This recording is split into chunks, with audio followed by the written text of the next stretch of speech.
एक दिन आचार्य चाणक्य टहलते टहलते एक नदी किनारे बैठे। पास में चंद्रगुप्त बैठा था, शांत लेकिन उलझा हुआ। चाणक्य ने पूछा, क्या सोच रहे हो पुत्र? चंद्रगुप्त बोला, गुरुदेव, क्या हर बात दिल में रखना ठीक होता है?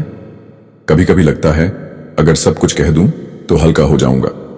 आचार्य मुस्कुराए और बोले, पुत्र, यही सोच सबसे बड़ा धोखा है। यह संसार उन लोगों को सबसे ज्यादा तोड़ता है जो दिल साफ रखते हैं, पर जुबान ढीली, जो हर बात, हर भावना, हर योजना, हर दुख बिना सोचे सामने वाले को बता देते हैं। याद रखो, जैसे तिजोरी में धन बंद रहता है, वैसे ही कुछ बातें दिल में रखना ही समझदारी होती है, तो जीवन धन्य हो जाता है। बोलना हर किसी के बस की बात होती है, लेकिन चुप रहना एक कला है, और जो इस कला में माहिर हो जाए, दुनिया उसका कुछ नहीं बिगाड़ सकती। आचार्य ने गहरी सांस लेते हुए कहा, आज मैं तुम्हें वह 7 बातें बताऊंगा जो चाहे कोई कितना भी अपना लगे, उन्हें कभी किसी से नहीं बताना चाहिए, क्योंकि अगर यह बातें बाहर आ गई तो दुनिया तुम्हें तुम्हारे ही शब्दों से हराएगी। तो चलो मैं तुम्हें बताता हूं वह 7 गुप्त बातें, जिन्हें अगर तुमने छुपा लिया तो जिंदगी में परेशानी दूर दूर तक भटकती भी नजर नहीं आएगी। पहली बात, घर परिवार की समस्याएं किसी को मत बताओ। आचार्य चाणक्य ने कहा, जीवन की सबसे पहली नीति यही है कि अपने घर की परेशानियां कभी भी बाहर वालों को मत बताओ। चाहे झगड़ा हो, मतभेद हो या कोई निजी तकलीफ, उसे घर के बाहर जाहिर मत करो। एक बार एक शिष्य रोता हुआ आया और बोला, गुरुदेव, मेरे घर में झगड़ा हुआ। पिताजी मां पर चिल्ला रहे थे और भाई गुस्से में घर छोड़ गया। मैंने यह बात अपने दोस्तों को बता दी। चाणक्य ने गंभीर स्वर में कहा, पुत्र, जब तुम अपने घर की दरारें बाहर दिखाते हो तो लोग उन्हें जोड़ने नहीं और अधिक फाड़ने लगते हैं। लोग करुणा नहीं, कथा चाहते हैं। फिर उन्होंने एक कहानी सुनाई। एक गांव में 2 भाई रोज झगड़ते थे। एक दिन बड़े भाई ने पंचायत में छोटे भाई की बुराई कर दी। नतीजा, पूरे परिवार की इज्जत गिर गई। लोग बच्चों से दूरी बनाने लगे। घर की बात बाहर निकली नहीं कि संबंधों की मर्यादा भस्म हो जाती है, विश्वास चकनाचूर होता है और लोग तुम्हारे दुख को शस्त्र बना लेते हैं। चाणक्य बोले, घर का झगड़ा अगर बाहर गया तो वह घर की नींव डगमगा देता है। संबंध यदि बाहरी दृष्टि में आए तो उनका मान मिट जाता है। इसलिए चाहे हालात कितने भी बिगड़े, अपने घर की बातों को केवल अपनों तक ही सीमित रखो, क्योंकि बाहर की दुनिया मरहम नहीं, व्रण पर लवण छिड़कती है। दूसरी बात, अपनी कमाई या धन का खुलासा कभी मत करो। आचार्य चाणक्य ने गंभीर स्वर में कहा, दूसरी और बेहद महत्वपूर्ण नीति यह है कि अपनी आमदनी, अपनी संपत्ति या जो कुछ भी तुमने कमाया है, उसका बखान कभी किसी से मत करो। एक बार की बात है, मगध के एक राजा ने अपने दरबार में गर्व से अपने खजाने की झलक सबको दिखाई। सोने के सिक्कों से भरे कमरे, अनमोल रत्न और ढेर सारी संपत्ति सबके सामने रख दी। कुछ ही दिनों में क्या हुआ, पड़ोसी राज्य ने हमला कर दिया और वही खजाना लूट कर ले गए। चाणक्य बोले, धन जितना गुप्त हो उतना ही सुरक्षित होता है। उसकी दिखावट करना अपने आप को चोरों और जलने वालों के सामने खड़ा करना है। फिर उन्होंने शिष्यों से पूछा, पुत्रों, क्या तुमने कभी देखा है कि अमीर लोग अपनी सच्ची कमाई सबको बताते हैं? नहीं, क्योंकि वे जानते हैं जहां अधिक लोग जान गए वहां जरूरतें, लोभ और संकट भी बढ़ते हैं। अगर किसी को लग जाए कि तुम अच्छी आमदनी करते हो तो कुछ लोग मदद के बहाने पास आएंगे, कुछ तुम्हें नीचे दिखाने के अवसर खोजेंगे और कुछ तो सिर्फ इसलिए द्वेष करने लगेंगे क्योंकि तुम्हारे पास वह है जो उनके पास नहीं। चाणक्य ने स्पष्ट शब्दों में कहा, धन का सबसे बड़ा रक्षक उसका छिपा होना है। अगर सबको तुम्हारे धन की जानकारी हो जाए तो लोग तुम्हारे मन की शांति भी छीन लेंगे। इसलिए याद रखो, अपनी कमाई को ढंका रखो, जिससे मन स्थिर और निश्चिंत रहे, क्योंकि जो धन दिखाया गया वही या तो लूट का कारण बनता है या जलन का। तीसरी बात, अपनी भविष्य की योजनाएं गुप्त रखो। आचार्य चाणक्य ने तीसरी नीति बताते हुए कहा, पुत्रों, जब तक कोई योजना पूरी ना हो जाए उसे अपने मन के अंदर ही रहने दो। जो लोग अपने हर कदम की घोषणा पहले कर देते हैं वह अक्सर मंजिल तक पहुंचने से पहले ही रास्ता खो देते हैं। तक्षशिला के गुरुकुल में बैठे शिष्यों को चाणक्य ने एक उदाहरण दिया। एक बार का किस्सा है। एक व्यापारी ने सोचा कि वह अपने शहर में मसालों की एक बड़ी दुकान खोलेगा। उसने अपने सभी रिश्तेदारों, दोस्तों और पड़ोसियों को पहले ही यह बात बता दी। अगले ही हफ्ते एक चालाक आदमी ने उसकी बात सुनकर उसी जगह उसी तरह की दुकान खोल दी और बाजार पर कब्जा कर लिया। जब व्यापारी पहुंचा तब तक देर हो चुकी थी। चाणक्य बोले, हर विचार एक बीज होता है। अगर उसे बोने से पहले ही सबको बता दोगे तो कोई उसे मसल देगा या तुमसे पहले फल ले जाएगा। योजना की असली शक्ति उसकी चुप्पी में होती है। उन्होंने आगे कहा, ध्यान रहे, तैयारी का समय दिखाने का नहीं होता।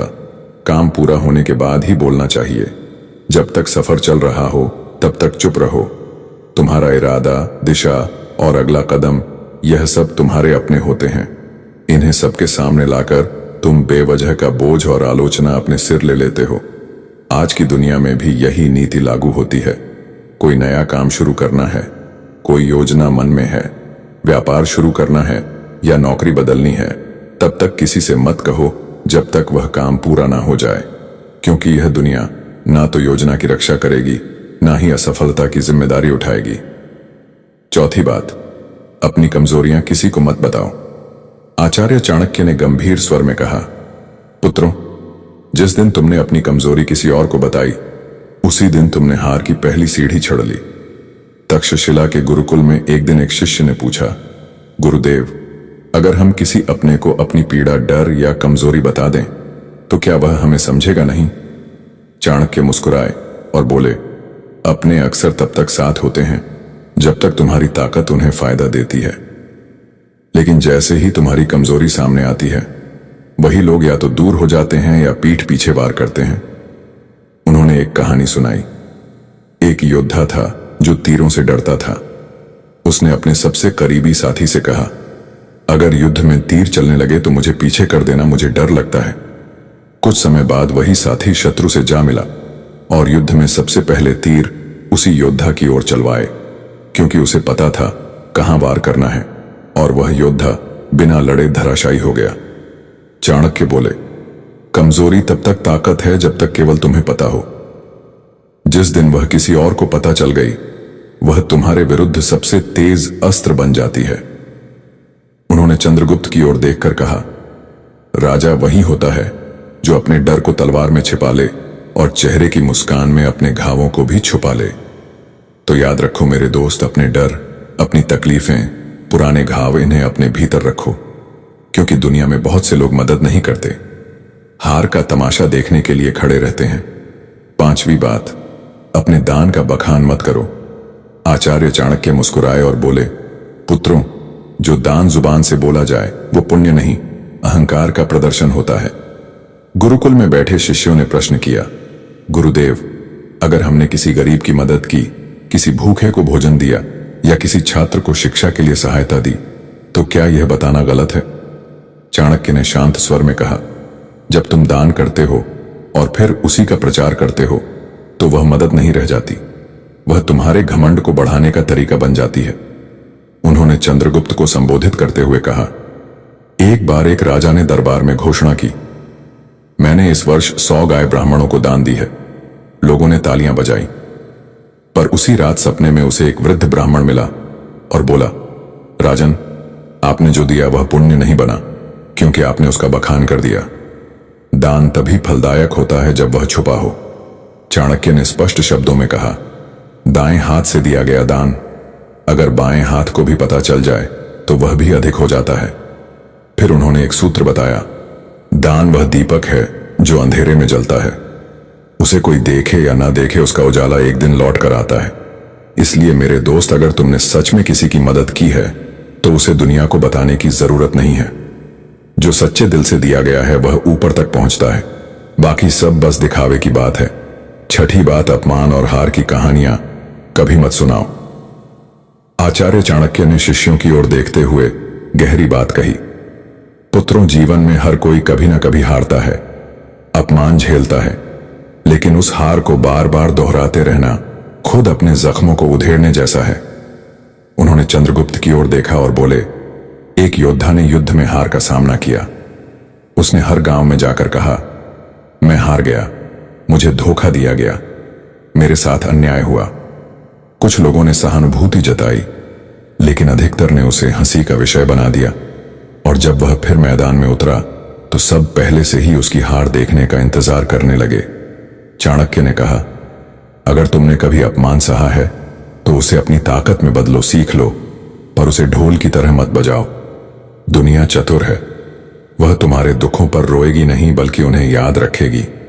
उन्होंने एक सूत्र सुनाया, अपमान को याद मत करो, करो उसे अपने भीतर शक्ति में बदलो। जब तुम अपने दुख को सबके सामने लाते हो तो वे लोग जो पहले ही तुमसे जलते हैं उसी को तुम्हारे खिलाफ इस्तेमाल करते हैं। और याद रखो, दुनिया तभी विश्वास करती है जब तुम अपनी ताकत दिखाते हो, ना कि तब जब तुम अपने टूटने की कहानियां सुनाते हो। तो मेरे भाई, अगर कभी हारो तो दुनिया से मत कहो मैं हार गया, खुद से कहो अब और मजबूती से खड़ा होना है। सच्चा विजेता वही होता है जो गिरकर भी बिना कुछ कहे फिर से खड़ा हो जाता है और अपनी चुप्पी से सबको चौंका देता है। 7वीं बात, अपनी भावनाएं जैसे क्रोध, मोह या पीड़ा कभी किसी के सामने मत खोलो। आचार्य चाणक्य ने सभी शिष्यों की ओर देखा और गंभीर स्वर में बोले, मनुष्य का सबसे बड़ा रहस्य उसका मन होता है, और जो हर किसी के सामने अपना मन खोल देता है वह सबसे पहले टूटता है। उन्होंने कहा, जब तुम रोते हो, क्रोधित होते हो या मोह में फंसते हो और इन्हें दूसरों से साझा करते हो तो लोग सहानुभूति नहीं गणना करते हैं। वे सोचते हैं कि तुम्हारी कमजोरी कहां है और कैसे तुम्हें वहीं से तोड़ा जा सकता है। अगर तुमने किसी से कहा कि तुम किससे नाराज हो तो वह बात तुम्हारे शत्रुओं तक पहुंच सकती है। अगर तुमने किसी को बताया कि तुम किससे मोह रखते हो, वही लोग उस मोह को तोड़ने की कोशिश करेंगे। और अगर तुमने अपनी पीड़ा जाहिर की तो लोग उसका हल नहीं फायदा सोचेंगे। फिर चाणक्य ने समझाया, भावनाएं भी उसी तरह होती हैं जैसे धन जो सबके सामने आ जाए उसका मूल्य घट जाता है, पर जो भीतर सहेज ली जाए वही ताकत बनती है। उन्होंने चंद्रगुप्त से कहा, राजा वही होता है जो भीतर आग बनकर जले लेकिन बाहर से ठंडी छाया की तरह दिखाई दे। जिसे दुनिया ना समझ सके वही सबसे मजबूत होता है। अपने मन की बात केवल उसी से कहो जो वास्तव में निस्वार्थ हो। बाकी सबके सामने बस मुस्कुराओ और मौन रहो। चंद्रगुप्त सिर झुकाकर बोला, गुरुदेव मैं समझ गया। हर रिश्ते में भले प्रेम हो, लेकिन कुछ बातें ऐसी होती हैं जिन्हें गुप्त रखना ही बुद्धिमत्ता है। चाणक्य बोले, पुत्र यही नीति जीवन का सबसे बड़ा कवच है, इसे ओढ़ लो, फिर कोई तुम्हें तोड़ नहीं पाएगा। तो मेरे दोस्तों, चाहे कोई कितना भी खास क्यों ना हो, इन 7 बातों को अपने तक ही सीमित रखो। अगर आपको कहानी पसंद आई हो तो लाइक करें, शेयर करें और चैनल को सब्सक्राइब करें। आरके टून्स किंग आगे की कहानियां सुनने के लिए चैनल को सब्सक्राइब जरूर करें।